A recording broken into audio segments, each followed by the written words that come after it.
बिस्मिल्लाहिर्रहमानिर्रहीम, अस्सलाम वालेकुम रहमतुल्लाहि व बरकातुहू। मेरा नाम अहमद अकील है। आप देख रहे हैं प्रॉपर्टी विजन टीवी। प्रॉपर्टी की फील्ड के अंदर अगर आप काम करने वाले हैं तो आप जानते हैं कि पाकिस्तान में हालात ऊपर नीचे किस तरह होते रहते हैं, और अगर आपने प्रॉपर्टी ख़रीदनी है, इन्वेस्ट करने हैं, तो आपके लिए कब कब मौके निकलते रहते हैं, इस पर अभी बात करते हैं।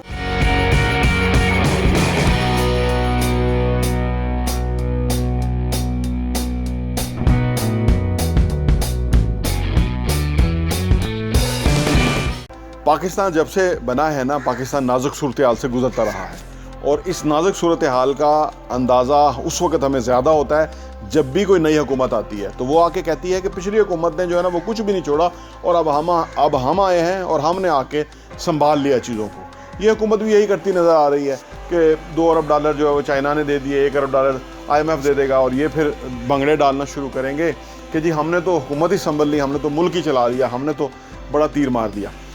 अब सूरत हाल ये है कि जब भी पाकिस्तान के अंदर कोई नई हुकूमत आती है, वो टैक्स लगाती है, वो अपने तरह से चलाने की कोशिश करती है, और उसका अफेक्ट जो है वो ज़्यादातर रियल एस्टेट होता है, कभी अच्छा और कभी बुरा। पिछली हुकूमत ने एमनेस्टी दी रियल एस्टेट में इन्वेस्ट करने के हवाले से, और टैक्स की छूट दी, और फिक्स टैक्स रजीम की, जिसकी वजह से जो ब्लैक पैसा था उसको वाइट कर सकते थे लोग, लेकर पैसा रियल एस्टेट में आ गया, और रियल एस्टेट बहुत ग्रो कर गया। तो उस टैक्स एमनेस्टी की वजह, ये जो कंस्ट्रक्शन के अंदर जो रियल एस्टेट में एमनेस्टी दी थी, उसकी वजह से रियल एस्टेट का बिजनेस बहुत अच्छा हो गया, और पाकिस्तान में रिकॉर्ड बिल्डिंग्स बनना शुरू हुई।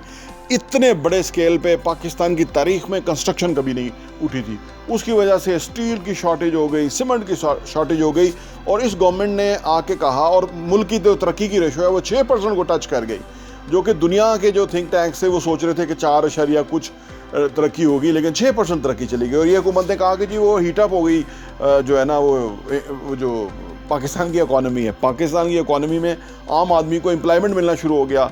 फैसलाबाद में जो है ना वो फैक्ट्रियाँ जो चल पड़ी, जो 30 साल से बंद थी वो चल पड़ी। कंस्ट्रक्शन में हर बंदे को काम मिलना शुरू हो गया, और ऑल ऑफ सडन 3 साल के बाद ये हुकूमत जो बीच में आई, जो रजीम चेंज हुआ, जो अमेरिका ने जिस तरह से साजिश की और यहाँ उन्होंने अपने लोगों को प्लांट किया, और जिस तरह से हमारे अदारे जो है वो ऐन मौके पे पाकिस्तान को तबाह होते हुए देख के न्यूट्रल हो गए, और उसकी वजह से ये जो आए तो इन्होंने अब जो टैक्स लगाना शुरू किया है, इन्होंने सारी कमर मिडिल क्लास की तोड़ दी है।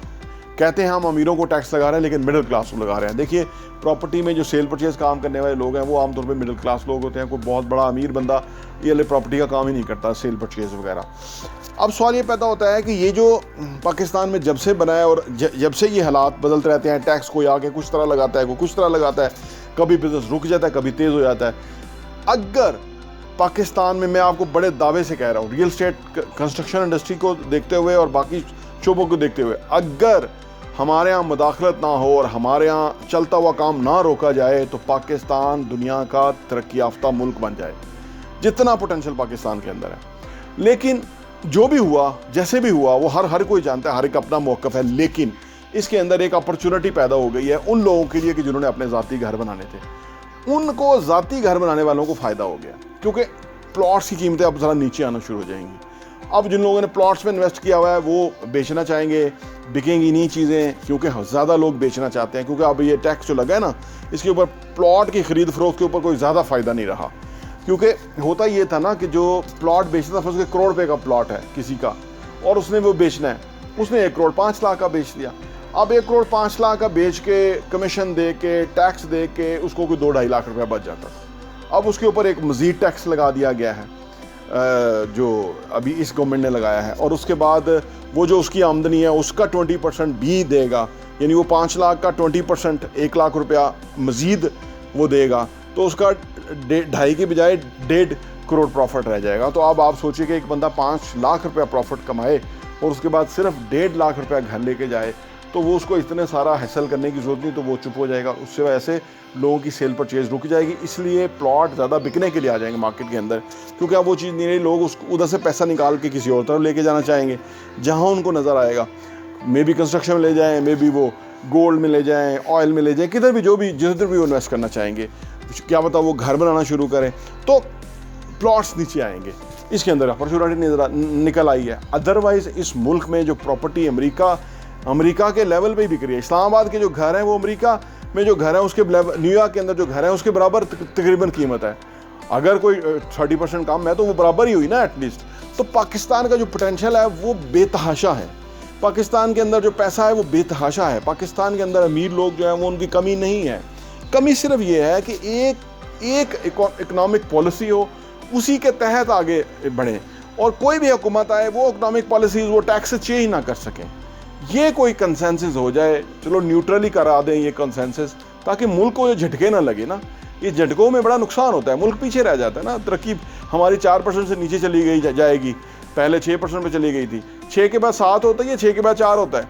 ये अगर न्यूट्रल को समझ आ जाए तो ये मुल्क ऐसी तरक्की कर जाए, और ये मुल्क के अंदर इतना पोटेंशियल है कि जिसकी हद नहीं है। लेकिन बहरहाल ये जो झटके आते हैं इसकी वजह से कीमतें कोई थोड़ी रीजनेबल होती हैं, लोगों की पहुंच में आ जाती हैं, अदरवाइज़ यहाँ बहुत और भी कीमतें बढ़ें, क्योंकि पोटेंशियल ही बहुत ज़्यादा है मुल्क के अंदर।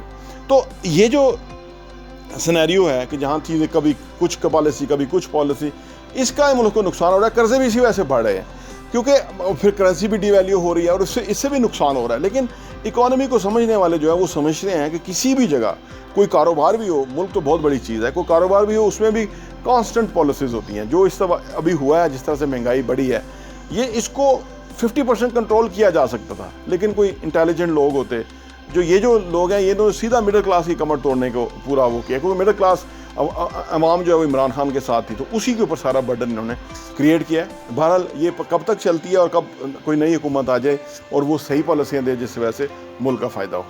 तो बहरहाल ये इसके अंदर भी एक अपॉर्चुनिटी है, जो कि आम बंदा घर बनाना चाहता है उसके लिए अपॉर्चुनिटी है।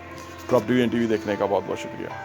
और हाँ, यहाँ मैं आपको ये भी बताता चलूँ, प्रॉपर्टी विजन का जो हमारा एडिशन है वो साल के 12 एडिशन आपको सिर्फ 1000 रुपये के ऊपर मिल सकते हैं। आप अगर आप चाहते हैं कि आपके पास ये सॉफ्ट कॉपी में आ जाए और आप उसको अपनी ईज़ में पढ़ सकें और मुख्तलिफ़ चीज़ों को गौर कर सकें, हमें आप व्हाट्सएप कीजिए ताकि हम आपको वो भेज सकें।